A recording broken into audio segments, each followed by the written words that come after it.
Assalamualaikum warahmatullahi wabarakatuh. Perkenalkan, nama saya Siva Yusita Putri, perwakilan dari HG3. Saya akan menjelaskan hasil diskusi HG3 mengenai TIKP 2 pada goal 7, 8, dan 9. Adapun anggota dari HG3 yaitu ada Abdurrahman Azikri, ada Kansa, Reynard, Rifda, Wiranti, dan Yogi. Pertama-tama saya akan menjelaskan mengenai goal 7, goal 8, dan goal 9. Sebenarnya apa sih mereka itu? Goal 7 adalah affordable and clean energy atau energi yang terjangkau dan bersih. Jadi tujuan dari goal ini adalah menyediakan energi yang mudah diakses atau dijangkau, layak, berkelanjutan, bersih, dan modern untuk semua orang. Nah, goal 8 adalah decent work and economic growth atau pekerjaan yang layak dan pertumbuhan ekonomi. Tujuannya adalah menciptakan pertumbuhan ekonomi yang stabil dan berkelanjutan, serta menyediakan lapangan pekerjaan yang layak bagi semua orang. Goal 9 adalah industry, innovation, and infrastructure.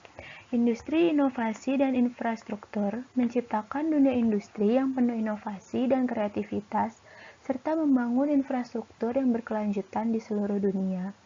Jadi ketiga goal ini adalah tujuannya untuk menciptakan sesuatu yang lebih baik daripada sebelumnya. PBB memberikan beberapa target pada setiap goal yang telah ditetapkan. Saya akan menjelaskan mengenai target di goal 7, 8, dan 9. Pada target goal 7 yaitu ada 5 yang terjadi maksimal itu pada tahun 2030. Yang pertama yaitu menjamin akses universal layanan energi yang terjangkau, andal, dan modern. Jadi energi itu diharapkan bisa dipakai oleh seluruh masyarakat secara terjangkau dan sudah modern. Terus yang kedua yaitu meningkat secara substansial pangsa energi terbarukan dalam bauran energi global. Yang ketiga, melakukan perbaikan efisiensi energi di tingkat global sebanyak 2 kali lipat. Diharapkan efisiensi energi ini meningkat pada tahun 2030. Terus yang keempat, yaitu memperkuat kerjasama internasional untuk memfasilitasi akses pada teknologi dan riset energi bersih, termasuk energi terbarukan, efisiensi energi canggih, teknologi bahan bakar fosil lebih bersih, dan mempromosikan investasi di bidang infrastruktur energi dan teknologi energi bersih. Lalu yang kelima, memperluas infrastruktur dan meningkatkan teknologi untuk penyediaan layanan energi modern dan berkelanjutan bagi semua negara-negara berkembang.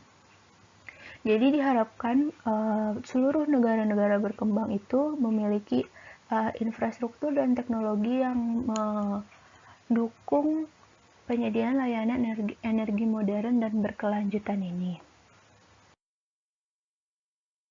Selanjutnya adalah target yang ditetapkan oleh PBB untuk goal 8. Yang pertama yaitu mempertahankan pertumbuhan ekonomi per kapita sesuai dengan kondisi nasional dan khususnya setidaknya 7% dari pertumbuhan penduduk domestik bruto per tahun di negara berkembang atau kurang berkembang. Jadi tujuan yang pertama yaitu mempertahankan pertumbuhan ekonomi per kapita dari suatu negara. Terus yang kedua, mencapai tingkat produktivitas ekonomi yang lebih tinggi melalui diversifikasi, peningkatan, dan inovasi teknologi, termasuk melalui fokus pada sektor yang memberi nilai tambah yang tinggi dan padat karya. Jadi mencapai tingkat produktivitas ekonomi yang lebih tinggi dengan memaksimalkan sektor-sektor yang memberikan nilai lebih tinggi gitu, kayak misalnya Indonesia memproduksi kelapa sawit gitu, kayak dia harus mengoptimalkan pada kelapa sawit dibandingkan sektor-sektor yang lain, misalkan sektor industri atau yang lain gitu. Terus yang ketiga, menggalakkan kebijakan pembangunan yang mendukung kegiatan produktif, penciptaan lapangan kerja yang layak, kewirausahaan, kreativitas dan inovasi, dan mendorong formalisasi dan pertumbuhan usaha mikro, kecil, dan menengah, termasuk melalui akses terhadap jasa keuangan. Nah, di sini PBB itu mengharapkan pemerintah mendukung kegiatan-kegiatan produktif yang terjadi di dalam suatu negara. Yang keempat yaitu hingga tahun 2030 meningkatkan secara progresif efisiensi sumber daya global dalam konsumsi dan produksi, serta usaha melepas kaitan pertumbuhan ekonomi dari degradasi lingkungan sesuai dengan the 10-year Framework of Programs on Sustainable Consumption and Production dengan negara-negara maju sebagai pengarahnya. Terus yang kelima, pada tahun 2030 mencapai pekerjaan tetap dan produktif dan pekerjaan yang layak bagi semua perempuan dan laki-laki, termasuk bagi pemuda dan penyandang difabilitas, dan upah yang sama untuk pekerjaan yang sama nilainya. Jadi di sini lebih ke pemerataan gitu pada setiap masyarakat. Terus yang keenam yaitu pada tahun 2020 secara substansial mengurangi proporsi usia muda yang tidak bekerja, tidak menempuh pendidikan atau pelatihan. Jadi mengurangi para pengangguran gitu. Pengangguran di usia muda.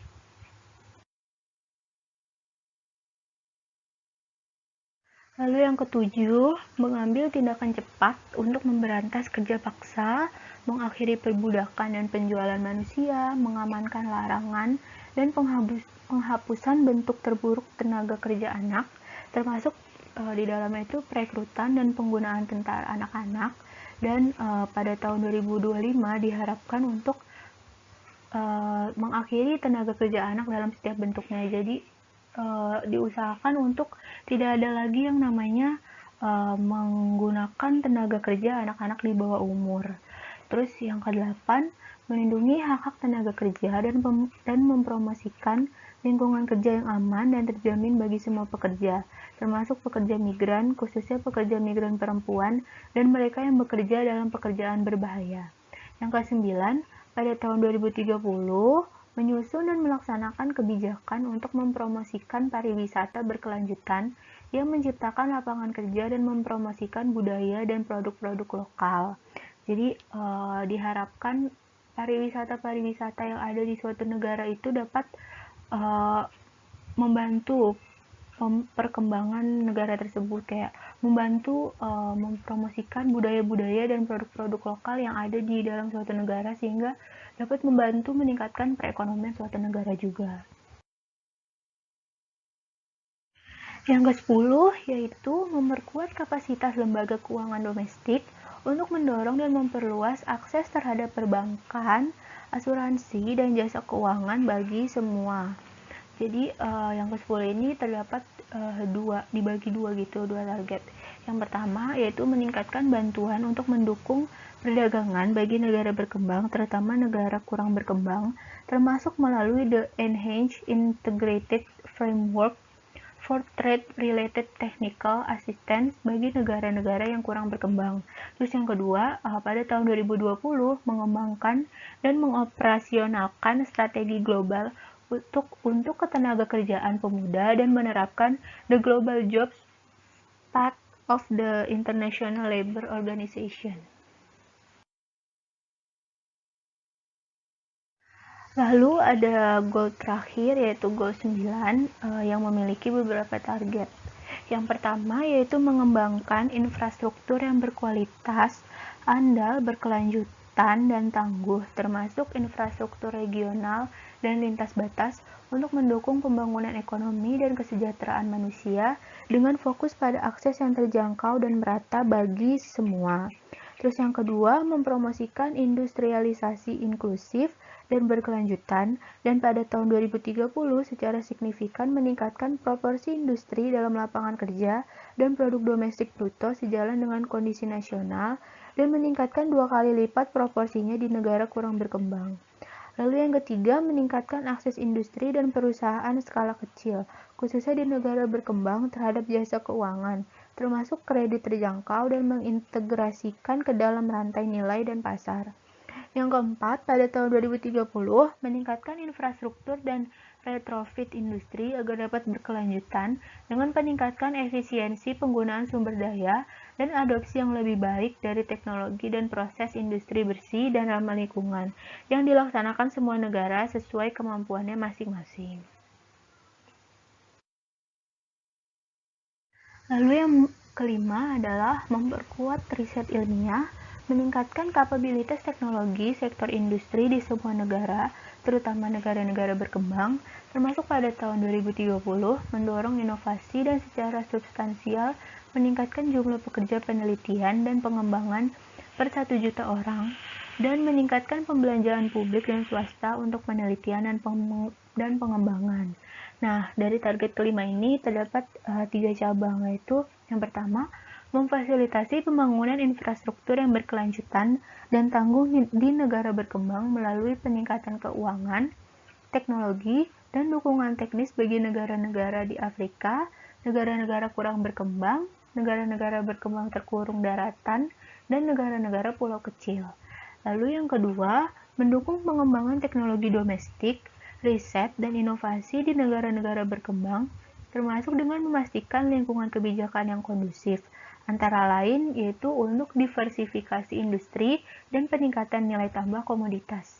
Yang ketiga, secara signifikan meningkatkan akses terhadap teknologi informasi dan komunikasi dan mengusahakan penyediaan akses universal dan terjangkau internet di negara-negara kurang berkembang pada tahun 2020. Terdapat beberapa program-program nyata yang telah dilakukan oleh pemerintah untuk mencapai target pada goal nomor 7, 8, dan 9. Pada goal nomor 7, yaitu energi bersih dan terjangkau, pemerintah daerah Kota Prambu Muli pada tahun 2010 melakukan terobosan membangun instalasi jaringan gas kota. Pemerintah menyisihkan anggaran sebesar 3 miliar dari APBD kota untuk menjalankan program gas rumah tangga ini. Program ini dilatar belakangi adanya krisis energi yang terjadi pada tahun 2007 sampai 2008. Krisis ini terjadi pada saat pemerintah menarik minyak tanah bersubsidi dan terjadi kelangkaan pada tabung gas LPG di kalangan masyarakat. Lalu pada goal 8 yaitu pekerjaan layak dan pertumbuhan ekonomi. Pemerintah Kabupaten dan DPRD Kabupaten Bojonegoro kembali menerbitkan peraturan daerah terkait pengelolaan migas yang diistilahkan sebagai dana abadi. Peraturan ini disusun pada tahun 2016. Dana abadi mulai dianggarkan pada tahun ini sebesar 100 miliar. Dana abadi ini berasal dari dua sumber utama, yaitu dana bagi hasil dan bunga penyertaan saham atau participating interest. Dengan dana ini, diharapkan Kabupaten Bojonegoro dapat memperbaiki dan menambah infrastruktur pendidikan secara bertahap. Selain diinvestasikan di sektor keuangan, dana abadi migas akan dibelanjakan untuk pembangunan kualitas manusia di Kabupaten Bojonegoro. Lalu pada goal 9 yaitu pengembangan infrastruktur. Terdapat beberapa usulan dari indikator oleh pemerintah, diantaranya yaitu proporsi penduduk yang berlangganan internet di antara 100.000 penduduk. Ini berarti akses internet ini lebih luas dan terjangkau bagi semua penduduk di semua kalangan. Selanjutnya, saya akan membahas mengenai penggunaan ICT atau Information Communication and Technology pada goal 8. Sebenarnya apa sih ICT itu? Jadi ICT itu pada dasarnya penggunaan atau pemanfaatan teknologi pada sistem informasi dan komunikasi gitu. Jadi ICT ini mendukung goal-goal yang telah ditetapkan ini untuk direalisasikan gitu. Nah, kami akan membahas mengenai suatu program yaitu yang bernama Kerjabilitas. Jadi Kerjabilitas ini dibuat oleh Saujana Indonesia. Sasarannya yaitu para pekerja disabilitas. Jadi apa sih kerjabilitas itu? Kerjabilitas itu merupakan suatu platform pencari kerja bagi penyandang disabilitas yang juga menyediakan konten-konten pembelajaran untuk meningkatkan soft skill para pekerja disabilitas ini sehingga dapat membantunya mencari pekerjaan. Jadi dia kan dengan pembelajaran-pembelajaran ini dia akan meningkatkan kemampuan kerja mereka. Jadi lebih mudah lah untuk mendapatkan pekerjaan. Nah, tipe-tipe proyeknya itu mencakup ada program, ada publikasi, ada inisiatif, ada pelatihan, ada situs web, dan ada basis data. Nah, sebenarnya tujuan dari kerjabilitas ini apa sih? Kerjabilitas ini bertujuan untuk mengatasi masalah pengangguran yang diciptakan oleh disabilitas. Jadi pengangguran yang disabilitas ini mencapai 76% populasi usia kerja atau setara dengan 7,7 juta orang di Indonesia. Jadi diharapkan dengan kerjabilitas ini para penyandang disabilitas itu bisa mendapatkan pekerjaan yang layak. Nah, jadi program kerjabilitas ini memiliki efektivitas, kelebihan, dan kekurangan seperti program-program lainnya. Nah, menurut kami, efektivitas dari program ini itu masih bisa ditingkatkan lagi agar dapat mencapai sasaran. Sehingga tujuan utama dari program ini itu bisa tersalurkan dan menjadi lebih efektif. Kayak sebenarnya tuh webnya ini masih bisa dioptimalkan lagi untuk mengurangi pengangguran yang ada gitu. Nah, program ini juga memiliki kelebihan dan kekurangan. Kelebihannya yaitu dia kan sudah menggunakan teknologi kekinian gitu dalam aplikasinya, jadi up to date. Terus yang kedua, ia juga dapat meningkatkan kemampuan dan kompetensi para disabilitas karena kan program ini menawarkan pembelajaran untuk melatih soft skill para disabilitas. Jadi para disabilitas itu dapat meningkatkan soft skill-nya gitu untuk mendapatkan pekerjaan yang ia mau. Terus yang ketiga, dia juga dapat mengurangi angka-angka pengangguran karena memang tujuan utamanya kan mengurangi angka pengangguran. Terus yang keempat, memudahkan penyandang disabilitas dalam mencari pekerjaan karena memang program ini itu menjadi wadah untuk para disabilitas mencari pekerjaan. Nah, kekurangannya yaitu tidak semua lapisan masyarakat yang menyandang disabilitas memiliki fasilitas yang memadai. Kayak nggak semua penyandang disabilitas itu bisa menggunakan teknologi gitu, nggak bisa menggunakan internet. Jadi program ini kayak kurang akurat untuk seharusnya kayak ada pelatihan-pelatihan khusus bagi para penyandang disabilitas untuk mengerti bagaimana cara menggunakan internet. Terus yang kedua, tidak semua penyandang disabilitas familiar dengan teknologi masa kini. Jadi, tidak semua penyandang disabilitas itu bisa main HP, bisa punya HP gitu kayak kalau menggunakan teknologi masa kini sebenarnya agak sulit, kayak seperti yang saya bilang tadi, sebaiknya diberikan pelatihan dulu kepada para penyandang disabilitas untuk bisa mengoptimalkan program ini gitu. Jadi dapat disimpulkan bahwa masing-masing goal, terutama goal 7, 8, dan 9, itu memiliki tujuannya masing-masing. Akan tetapi, mereka tetap memiliki tujuan yang sama, yaitu mengubah berbagai hal itu menjadi lebih baik lagi.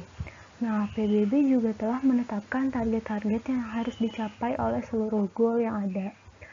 Untuk merealisasikan target-target tersebut, pemerintah itu sudah menjalankan beberapa program nyata. Akan tetapi, dalam menjalankan programnya, ternyata masih banyak yang belum maksimal. Nah, oleh karena itu, akan lebih baik jika seluruh masyarakat dan pemerintah itu juga membantu jalannya program-program ini agar dapat mencapai target yang telah ditetapkan dari setiap goalnya. Sekian presentasi dari saya mengenai goal 7, 8, dan 9. Jika ada pertanyaan, kritik, atau saran, silakan disampaikan. Kurang lebihnya mohon maaf. Wassalamualaikum warahmatullahi wabarakatuh.